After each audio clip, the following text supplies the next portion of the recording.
उमेदवारी जाहीर केलेली आहे. आज आपण अर्ज भरलेला आहे. काय वाटतं आपल्याला आणि विजयाचा कितपत विश्वास वाटतो? महायुतीच्या माध्यमातून महायुतीच्या सर्व नेत्यांनी माझ्यावर विश्वास व्यक्त करून मला सातारा सांगली विधान परिषदेची निवडणूक लढण्याची संधी दिली.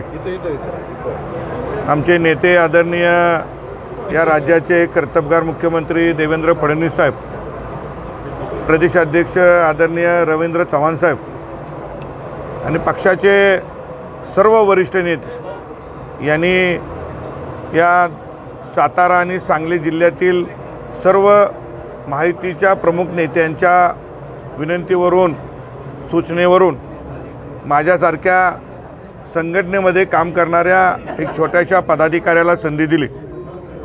ही संधी ही काम करण्याची संधी आहे आणि या माध्यमातून या ठिकाणी समाजातील तळागाळातील प्रश्न सोडवणे हेच या संधीचं सोनं केल्यासारखं होईल.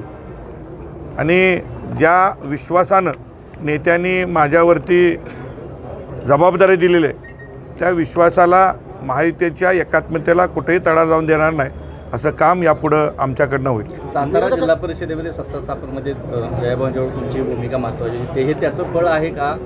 त्या सगळ्या सत्ता स्थापनेमुळे दुखावलेली एकनाथ शिंदेची शिवसेना ही या निवडणुकीत तुमच्यासोबत राहील का? या निवडणुकीची निकाल निर्णय होण्यापूर्वी सर्व महायुतीतल्या नेत्यांना मी प्रत्यक्ष जाऊन भेटलो. त्यांना विनंती केलेली आहे की यदा कदाचित मला पक्षानं संधी दिली तर आपण त्यासाठी मदत करावी आणि सगळ्यांनी मला मदत करायचं निश्चित केलेलं आहे.